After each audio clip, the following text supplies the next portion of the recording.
बिस्मिल्लाहिर्रहमानिर्रहीम, अस्सलाम वालेकुम। मैं हूं समर अब्बास, आपको अपने चैनल पर खुशामदीद कहूँगा।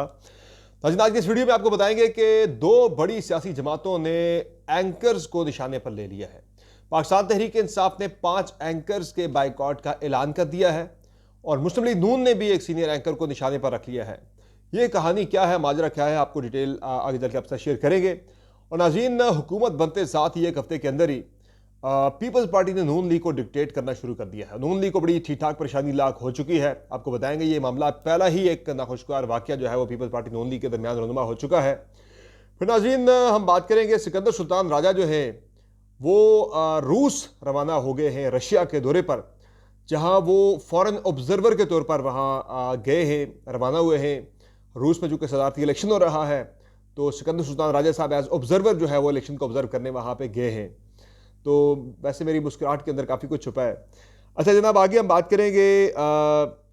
पाकिस्तान तहरीक इंसाफ ने कुछ बड़े इंपॉर्टेंट फैसले किए, लेकिन वहाँ दो ऐसे फैसले हैं जिन पे पाकिस्तान तहरीक इंसाफ को सख्त पछतावा है। तहरीक इंसाफ ने उन दो गलत फैसलों पे गलती अपनी मान ली है कि कौन से दो गलत फैसले थे। स्ट्रेटेजिकली दो बड़े गलत फैसले थे। फिर तहरीक इंसाफ के दो रहनुमाओं ने बड़ी जो है आला ज़रफ़ी का मुज़ाहरा किया और अपने आप को मिलने वाली जो टिकट था सेनेट के इंतखाबात के लिए, वो कैद जो पाबंद सलासर लीडरान है उनको वो टिकट उन्होंने कहा जी हमारी जगह इनको जारी कर दें। तो इस पर भी मैं बात करूंगा। और नाज़रीन, NA 130 नून लीग की छेड़ बन गया है। फिर असद तूर की बात करेंगे कि उनकी रिहाई जो है वो टल गई है सोमवार तक। इसकी वजह क्या है? रहीम यार खान में एक सहाफ़ी को कत्ल कर दिया गया है, इस पर बात होगी। फिर मोहम्मद ज़ुबैर ने एक बड़ा इंटरेस्टिंग इंकशाफ किया है। अनवर मकसूद साहब की वजाहत आ चुकी है सामने, उस पर बात भी होगी। मर्दान में KFC क्यों सील हुआ और ज़ैन कुरैशी को पार्लिमानी लीडर जो है मुकर्रर कर दिया गया है पाकिस्तान तहरीक इंसाफ की जानिब से। तो जनाब, ये सारी बातें आज क्योंकि ख़बरें काफ़ी ज़्यादा हैं तो मैं कोशिश करूँगा ज़रा रफ्तार अपनी तेज़ रखा जाए और आप तेज़ रखी जाए और आपको मेरी रफ्तार के साथ मैच करना पड़ेगा। तो जनाब, आपकी समातों को मेरी रफ्तार के साथ जो है वो अलाइन करना पड़ेगा। तो आपसे रिक्वेस्ट है कि अगर आपने अब तक चैनल को सब्सक्राइब नहीं किया हो तो चैनल को सब्सक्राइब जरूर करें, वीडियो पसंद है तो लाइक करें और बेल आइकन जरूर प्रेस करें। तो जनाब, बगैर किसी मजीद डिले के आते हैं खबरों पे। सबसे पहले बता दें आपको कि तहरीक इंसाफ ने 5 एंकर्स का बाइकआउट करने का ऐलान कर दिया। ऑफिशियली प्रेस रिलीज जारी करके ऐलान किया गया है। इन 5 एंकर्स में कामरान शाहिद दुनिया न्यूज़ से इनका ताल्लुक है, अपना शो करते हैं 8 बजे का। शाहजेब खानजादा जियो न्यूज़ पर 10 बजे का शो होस्ट करते हैं। आदिल शाहजेब डॉन न्यूज़ पर 10 बजे का शो होस्ट करते हैं। मुनीब जो है मुनीब फारूक समा पर अपना शो होस्ट करते हैं वीकेंड पे 8 बजे का। और सलीम साफ़ी वीकेंड हफ्ता एतवार 10 बजे का शो होस्ट करते हैं जियो न्यूज़ पर। अब इनके प्रोग्रामों का जो बाइकआउट करने का ऐलान किया गया है उसमें ऑब्वियसली कामरान शाहिद के ऊपर, शाहजेब खानजादा के ऊपर, आदिल शाहजेब के ऊपर और मुनीब फारूक के ऊपर इंटरव्यूज़ करने का इल्ज़ाम है, प्रेशर में पाकिस्तान तहरीक इंसाफ के रहनुमाओं के। आपको याद है कि कामरान शाहिद ने इंटरव्यू किया था पाकिस्तान तहरीक इंसाफ के सियालकोट से रहनुमा उस्मान डार का। जब वो हिरासत से निकले थे तो वो प्रेशर सिचुएशन में उनका इंटरव्यू किया गया था। फिर शाहजेब खानजादा ने खाबर मानिका का इंटरव्यू किया था और आदिल शाहजेब ने इंटरव्यू किया था सदाकत अली अब्बासी का और मुनीब फारूक ने इंटरव्यू किया था शेख रशीद साहब का।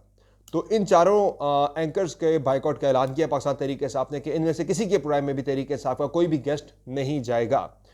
तो ये इनके वाले से बाइकआउट जो है वो सामने आया है। हालांकि कल के शो में मैं देख रहा था, गुज़िश्ता रात भी शाहजेब खानजादा के प्रोग्राम पे मौजूद थे, शरीक थे शेर हसन मरवत साहब।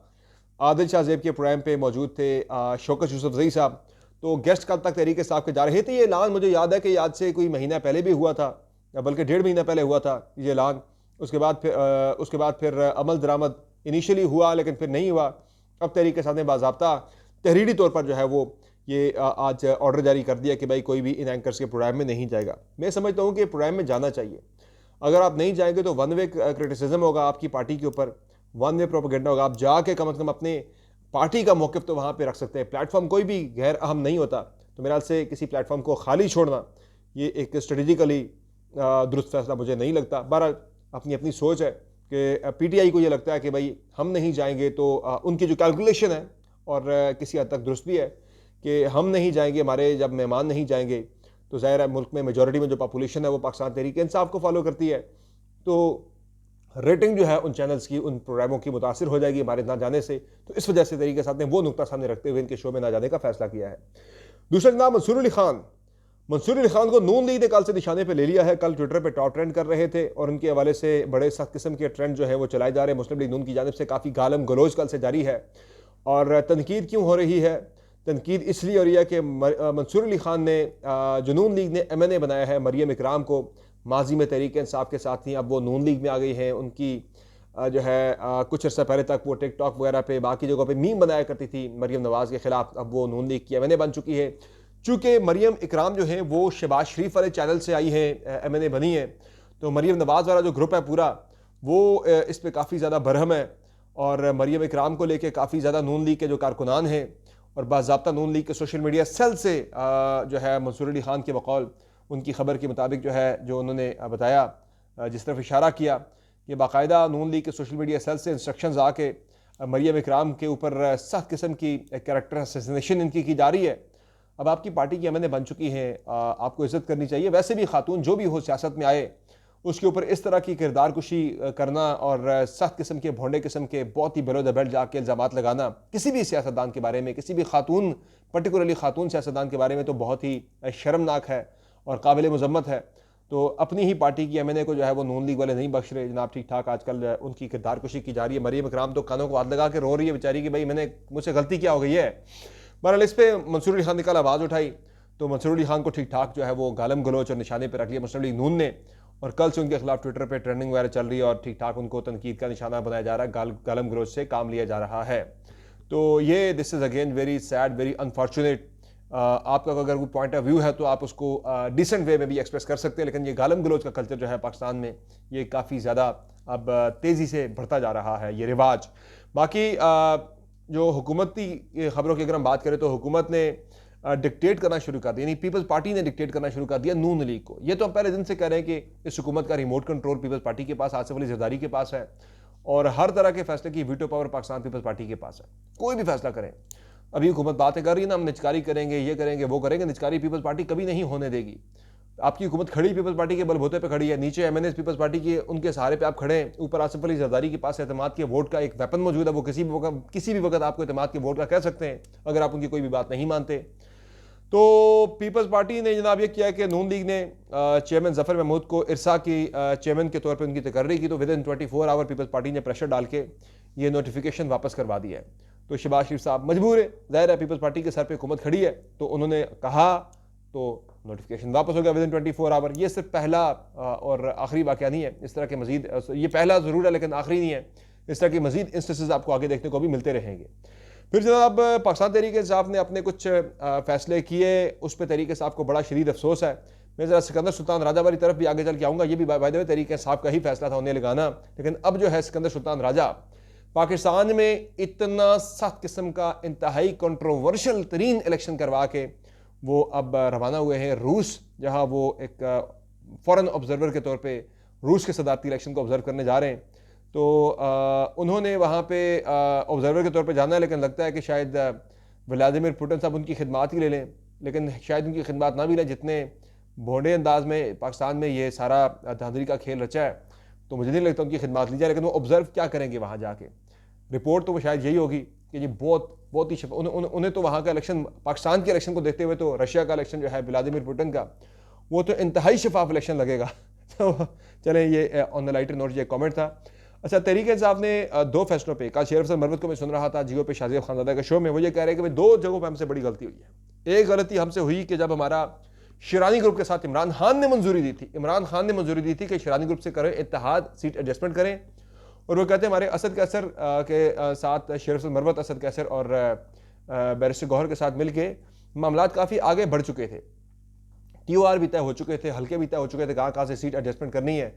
तो अगर उस पर तहरीक इंसाफ जाती तो शायद तहरीक इंसाफ को नुकसान ना होता, उनका इंतखाबी निशान भी एक ही होता, और दूसरा तहरीक इंसाफ को मखसूस नशिस्तें भी मिल जाती।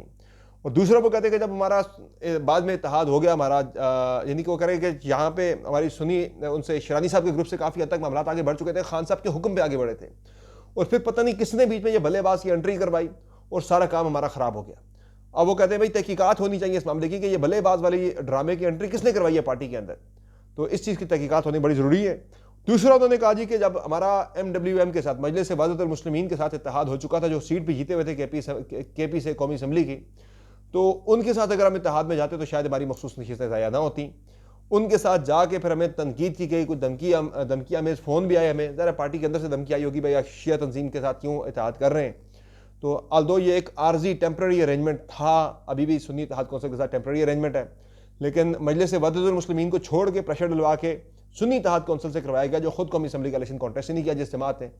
तो उस पर वो कह रहे हैं जी कि उससे में तकरीबन 80 के करीब हमारी मखसूस नशिस्तें ज़ाया हो गई हैं इन दो गलत फैसलों की वजह से। वो कह रहे हैं ये गलत फैसले जिसने करवाए हैं पार्टी में उनका मुहासबा होना चाहिए। इसके अलावा जनाब एक बड़े अच्छे जैसर का मुजाहरा किया जुल्फी बुखारी और मुसद्दिक अब्बासी ने। दोनों को पाकिस्तान तहरीक इंसाफ ने जनरल सीट पे और टेक्नोक्रेट की नशिस्त पे बिलतरतीब नॉमिनेट किया खान साहब ने as candidate for the upcoming senate election. तो जुल्फी बुखारी और मुसद्दिक अब्बासी ने पाकिस्तान तहरीक इंसाफ कोर कमेटी के इजलास में अपनी जो कैंडिडेचर है उन्होंने कहा जी हम ऑफर करते हैं कि हमारी जगह पे ये सीटें जो है ये यास्मीन राशिद और उमर चीमा को जो है वो दे दी जाए, ये टिकट उनको दे दिए जाए। हम जो है अपनी जो है वो विड्रॉ करते हैं, लेकिन चूंकि ये खान साहब फैसला दे चुके हैं तो फिर कोर कमेटी ने इन्हीं को जो है वो इनके साथ आगे बढ़ी लेकर चलो। इन्होंने एक जस्सर का मुजाहरा किया। यहाँ लोग करोड़ों रुपए खर्च कर देते हैं, अरबों रुपए लगा देते हैं सेनेटर बनने के लिए, लेकिन यहाँ सेनेटरशिप मिलते मिलते जुल्फी बुखारी और मुसद्दिक अब्बासी खुद जो है वो इस चीज़ को सरेंडर कर रहे थे। तो जिस पे तरीके से आपके हल्कों में काफ़ी ज़्यादा इसकी तारीफ हो रही है। फिर जनाब NA-130, जिस तरह कल मैंने बताया आपको, एक हल्का खुला और वहाँ से तरीके साहब की जीती हुई सीट नून लीग को दे दी गई। एक हल्का ऐसा नून लीग के पास है जनाब NA-130 जो नून लीग की छेड़ बन गया है। कल मैं सुन रहा था मियाँ जावेद लतीफ़ साहब को, मियाँ जावेद लतीफ़ साहब ये कहते हैं जनाब कि हमने जब कहा NA-14-15 खोलें तो हमें आगे से एक बहुत ही बासर बंदे ने कहा, उसने कहा जी कि अगर आप NA-14-15 की बात करेंगे ना खोलने की, हल्के खोलने की बात करेंगे तो फिर हम जो है ना वो खोल देंगे, NA-130 खोल देंगे, वो भी फिर है। तो वो कहते हैं जी फिर हम चुप करके बैठ गए। तो जनाब NA-130 वो हल्का जहाँ से मियाँ नवाज शरीफ इलेक्शन हार चुके थे फॉर्म 45 के मुताबिक यास्मीन राशिद से, लेकिन बाद में फिर उन्हें फातेह करार दिया गया फॉर्म 47 के मुताबिक। तो अब वो नून लीग के लिए एक ब्लैकमेलिंग चिप बन चुका है। ज़रा भी नून लीग ज़रा आगे पीछे की बात करती है, ज़रा शोर शराबा डालती है, तो वो कहते हैं अच्छा फिर खोलें NA-130 जहाँ से मियाँ नवाज शरीफ जीते थे। तो ये एक नून लीग की छेड़ भी बन गई है और एक ब्लैकमेलिंग के लिए नून लीग ने एक ठीक ठाक चीज़ भी जो है आ चुकी है। फिर जनाब ख़बरें दो हैं तहरीक इंसाफ के वाले से। एक अगली खबर यह है कि ज़ैन कुरैशी जो है उन्हें पार्लिमानी लीडर मुकर्रर कर दिया गया है कौमी असम्बली के अंदर। पहले पार्लिमानी लीडर के लिए जो नाम चला था वो बैरिस्टर गौहर का चला था, लेकिन बैरिस्टर गौहर की जगह पे जो है ज़ैन कुरैशी का नाम सामने आया कि उन्हें पार्लिमानी लीडर खान साहब के हुक्म के मुताबिक मुकर्रर कर दिया गया है।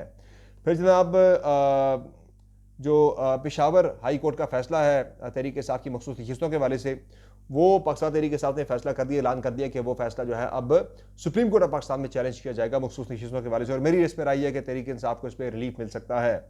बाकी मरदान में कल एक बड़ा अजीब वाक़या पेश हुआ। मरदान में हुआ जनाब के कल वहाँ पे जो मायार साहब है वहाँ पे ANP के जो मेयर हैं, डिस्ट्रिक्ट मेयर हैं, उन्होंने किया जनाब के उन्होंने KFC को सील करने का हुक्म जारी कर दिया कि उन्होंने बाकायदा जो है म्यूनसिपल कमेटी है उससे बाज़ाब्ता इसकी मंजूरी ली, जो टाउन कमेटी या म्यूनसिपल कमेटी है सॉरी डिस्ट्रिक्ट कौंसिल से उसकी मंजूरी ली, और डिस्ट्रिक्ट कौंसिल से मंजूरी लेने के बाद उन्होंने KFC को सील कर दिया। ताहम बाद में खैबर पख्तूनख्वा की सूबाई हुकूमत ने इंटरवेंशन करके KFC को खुलवाया। बाय द वे वहाँ पे ग्राहकों का दोबारा से उतना ही रश लग चुका था जितना पहले मौजूद होता है वहाँ पे। अच्छा जनाब अगली खबर जो है वो अनवर मकसूद साहब के बारे से। अनवर मकसूद साहब के बारे से 2 रोज़ पहले से खबरें चल रही थी कि उन्हें उठा लिया गया, उन पर शदीद तशद्दुद किया गया, ये हुआ वो हुआ। कुछ यूट्यूबर्स काफ़ी ज़्यादा इस चीज़ को लेकर काफ़ी प्रोपेगेंडा करते रहे, काफ़ी बेचते रहे ये वाला सौदा।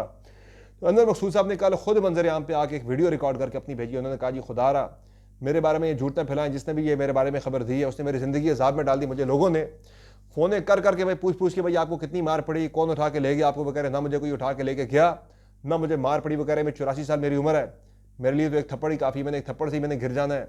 तो वो कह रहे हैं ऐसा कुछ भी नहीं हुआ।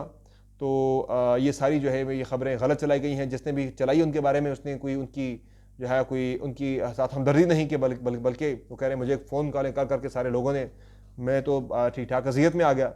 अच्छा जनाब मोहम्मद ज़ुबैर साहब ने बड़ा इंकशाफ किया। ये नून लीग आपको याद है मरीम नवाज कहा करती थी पहले मुफाहमत होगी, पहले मुज़ामत होगी फिर मुफाहमत होगी। अब तो वो मुफाहमती ट्रैक के ऊपर ही चढ़े हुए हैं, वोट को इज़्ज़त दो से फिर आजकल वो वोट की इज़्ज़त से मामला कहीं और चला गया है। तो मोहम्मद ज़ुबैर साहब ने कल के प्रोग्राम में इंकशाफ किया कि 2020 अगस्त 2020 और सितंबर 2020 में वो मरीम नवाज के कहने पर मिले, मरीम नवाज और मियां नवाज शरीफ के कहने पर वो जनरल बाजवा से मुलाकातें करते रहे और पार्टी का पैगाम भी वहाँ पे पहुँचाया गया। कहते बाजवा साहब से इनके ताल्लुकात तो पहले थे, ज़ुबैर साहब के मैं ज़ाती तौर पर इस चीज़ के हवाले से मुझे इल्म है, मालूमात हैं, लेकिन यह है कि वो कहते हैं बाजवा साहब ने अपने बेटे की शादी पे भी इनवाइट किया था, लेकिन मैं नहीं गया था कि मेरी पार्टी की क़यादत पाबंद सरासल है, तो मैं कैसे जाऊँ शादी पे। तमाम मरीम नवाज़ ने कहा भाई आप जाएँ और आपको जाके मिलना चाहिए बाजवा साहब से। तो मैं उनके कहने पर जब मैंने सारी मुलाकातें की थी उस वक्त बाजवा साहब से। बाकी दो सहाफ़ियों के हवाले से खबरें। एक तो रहीम यार खान में सहाफ़ी हैं डॉक्टर सगीर, मुकामी सहाफ़ी हैं, उन्हें इफ्तार के बाद गोलियां मारकर कत्ल कर दिया गया। पंजाब में ये मैं समझता हूँ कि पिछले हफ्ते एंकर पर्सन इकरारुल हसन के घर पर फायरिंग हुई थी, वो बंदे अभी तक पकड़े नहीं गए। और ये दूसरा जो है वाक़या सहाफ़ियों पे फायरिंग का रुनमा हुआ है रहीम यार खान में, जहाँ सहाफ़ी डॉक्टर सगीर पे अफ्तारी के वक्त फायरिंग करके उन्हें कत्ल कर दिया गया। तो देखते हैं इस पर पंजाब हुकूमत से हमारी दरख्वास्त है कि वो फौरी तौर पर जो कातिल हैं, हमलावर थे, उन्हें फौरी तौर पर गिरफ्तार करके कैफरे किरदार तक पहुँचाना चाहिए। तो बाकी असद तूर के वाले से जनाब मामला यह है कि बुरी खबर है। बुरी खबर यह जनाब कि असद तूर की ज़मानत की दरख्वास्त कल लगी हुई थी, तो उस पर ज़मानत कल नहीं हो सकी। आल्दो वो इस वक्त जिस्मानी रिमांड उनका ख़त्म हो चुका था, लेकिन टेक्निकल बेसिस पे उनकी बेल जो है वो 14 तक चली गई। और 14 को जब ये मामला आया अदालत के सामने, तो वहाँ FIA के वकला ने कहा जी कि जो हमारा मुतलका प्रोसिक्यूटर है वो जनाब जो है वो बीमार है, जो तफ्तीशी अफसर है असद तूर के वाले से, वो बीमार हो गया है, वो पिम्स में ज़ेर इलाज अब जनाब वो वहाँ पे दाखिल हो चुका है। तो इसलिए जो है वो अगली समात पे जो है वो असद तूर की जो है वो हम उस पर बहस करेंगे बेल के वाले से। तो अब असद तूर की जो ज़मानत है वो सोमवार तक टल गई है। ताहम इस दौरान असद तूर की वालदा का एक बयान आया है। उन्होंने चीफ जस्टिस काजी फाइज ईसा से ये दरख्वास्त की है कि भाई मेरा बेटा बेगुनाह पकड़ा गया है और उसको बेगुनाह हिरासत में रखा गया है बेजा। वो कह रही है मिलने नहीं दिया जा रहा, ज़मानत नहीं लग रही, लिहाजा मेरी आपसे दरख्वास्त है कि आप असद तूर को रिहा करवाएं। चूँकि आपने खुद हुक्म जारी किया भाई हमारा कोई ताल्लुक नहीं है इन मामलों से, तो फिर उनकी रिहाई को भी आप मेक श्योर करें। तो ये जनाब आज की अपडेट्स हैं। इंशाल्लाह अगली वीडियो में दोबारा आपकी खिदमत में हाजिर होंगे, नई खबरें, नई अपडेट्स, नए तज्जिए लेके। इजाज़त दीजिए, अल्लाह हाफ़िज़।